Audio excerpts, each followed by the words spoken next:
জয় জগন্নাথ। শুভ রথযাত্রা। তো আজ রোজকার থেকে অনেক তাড়াতাড়ি ঘুম ভেঙে গেছে। তো বাড়িতে কেউ এখনো ওঠেনি, কিন্তু আমি উঠে গেছি। তো উঠে দেখো সোজা চলে গেলাম খোলা আকাশের নিচে। তো তারপরে একটুখানি এদিক ওদিক তাকিয়ে ভালো করে তারপর নিচে নেমে যাচ্ছি। নেমে গিয়ে ফ্রেশ হয়ে নেবো। তারপরে বাড়ির সবাইকে ডাকবো। মা এখনো ঘুমোচ্ছে, কোনো সাড় নেই। মেয়েও মেয়ের ঘরে ঘুমাচ্ছে আর এনারা এনাদের মতো খেলে যাচ্ছে। এবার দেখো একটু ফ্রেশ হয়ে নিচ্ছি আগে, তারপরে জল খেয়ে চা টা বসাবো। তো এখন আমি সকাল সকাল উঠলে বন্ধুরা অনেক কাজ এগিয়ে যায়, যেন মানে মনে হয় যেন আমি অনেক কাজ করে ফেলেছি। আর একটু বেলা হলে ঘুম থেকে উঠতে যতই কম কাজ থাকুক মনে হয় যেন আমি কি করে সারবো কাজগুলো। তো আজকে একটু সকাল সকাল যেহেতু উঠেছি মনটাও ভালো লাগছে। রোজ তো সকালে ঘুম ভাঙে না তাড়াতাড়ি করে, তো আজকে উঠে ভালোই লাগছে। তো জলটা খেয়ে নিলাম আগে। জল খেতে তো খালি পেটে ভালো লাগে না, কিন্তু খেতে হয়। তো জল টল খেয়ে নিয়ে এইবার যাচ্ছি রান্নাঘরের দিকে। তো রাত্রিবেলা আমি গ্যাস পুছে বাসন মেজে সব রেডি করেই রাখি। এখন বাসন টাসন গুলো উঠাবো, গুছিয়ে যেটা যেখানে রাখার সেখানে রেখে দেবো। তারপরে চা বসাবো। তো এই দেখো আমি বাসনগুলো সব গুছানো কমপ্লিট। এবার আমি চা বসিয়ে দিয়েছি। চা একবারে মায়েরটাও করে নিচ্ছি আর আমার বরেরটাও করে নিচ্ছি। ওকে উপরে দিতে যাবো চা, ওর সাথেই একটু চা খেয়ে নেবো আমিও।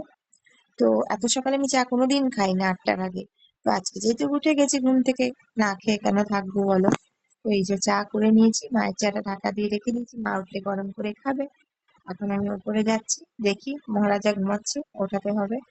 উঠিয়ে চা দিতে হবে। ও আবার চা মানে বিছানাতেই খায়, ছোট থেকে ওর অভ্যাস। তো রোজ মা করে দেয়, ও নিজেও করে নেয়। তো আজকে যখন আমি উঠে গেছি তো ওকে করে দিলাম, আমিও একটু চা খেয়ে নিচ্ছি। তো চা টা খেয়ে যাবো, কিছু জামা কাপড় কালকে কেচেছিলাম সেগুলোই এখন জড়ো করে রেখেছিলাম, সেগুলো এখন মেলে দিচ্ছি। আকাশটা তো খুব একটা ভালো লাগছে না, সবসময় মেঘ মেঘ রয়েছে। তো তার মধ্যে থেকেই কিছু কিছু সময় ভালোভাবেই রোদ উঠছে। তো সেই সময়টা সেই সুযোগটা কেন হাতছাড়া করবো বলো। তো ভিজে ভিজে কিছু জামা কাপড় ছিল, ওগুলো সব মেলে দিচ্ছি। আর পাশের বাড়ির বৌদি একটু কথা বলছিল ওদের বাড়ির ছাদ মানে দোতলা ঘর থেকে। তো ওনার সঙ্গে একটু দাঁড়িয়ে দাঁড়িয়ে গল্পও করে নিলাম সকাল সকাল। দুটো বউ এক হলে জানো তো গল্পই শেষ হয় না। তো ব্যাস গল্প টল্প করে নিয়ে নিজের কাজে আবার লেগে পড়লাম।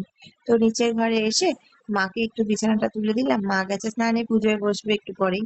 তো বিছানার মায়ের পরিষ্কার রোজ আমিই করি।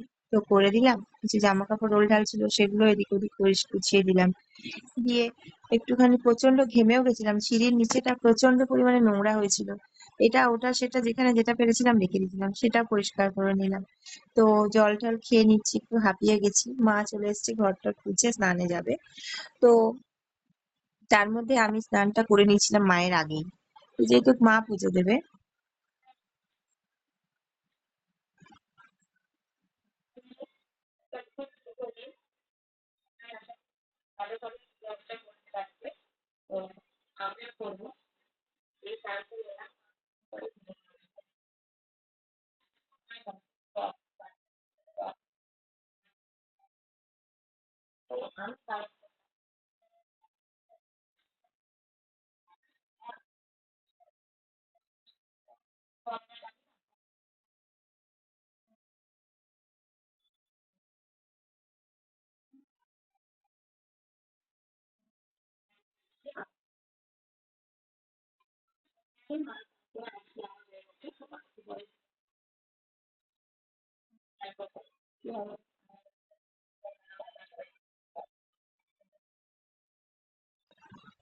তো মা পুজোয় বসে গেছে, প্রায় ফল কাটা শুরু করে দিয়েছে, খাবার দিতে।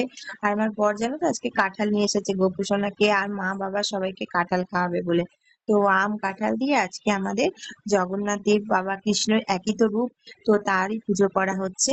তো মায়ের পুজো হয়ে গেছে, দেখো এই প্রসাদ প্রসাদ প্রসাদ আমরা খেয়ে নিয়েছি। এখন খেয়ে মেয়ে বললো মা পাস্তা বানাবো আমি, তো মেয়েই পাস্তা বানাচ্ছে। আর বরকে দিয়েছি শাক বাছতে, ও একটু ছোট ছোট কাজ খুব ভালোভাবে করে। তো পাস্তা রেডি।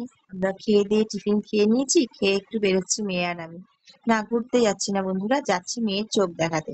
তো মেয়েকে মেয়ে রেগেই যাচ্ছিল যে ডাক্তারখানায় বসে ভিডিও বানাচ্ছে। তবু কি করবো, তোমাদের সঙ্গে শেয়ার করতে ইচ্ছে করলো। দেখো গণেশ মূর্তিটা কত সুন্দর, আমার আর না ক্লিপ তুলে পারলাম না। তো দেখো, তো চলো, অনেকক্ষণ মজাই আর কি করলাম আজকে। এই তো কেবলাই মানে অলরেডি লেগে গেছে। আমার মায়ের ভীষণ ফুরফুরে মেজাজ, এখন বসে বসে খাচ্ছে আর কি দেখছে। দেখো দারুণ মেজাজ। আর এখন দেখো খাওয়ার সাথে খেতেই বসছে না। তো ওকে বলা হচ্ছে খা খা, এটা আমি কি করতে জানি না।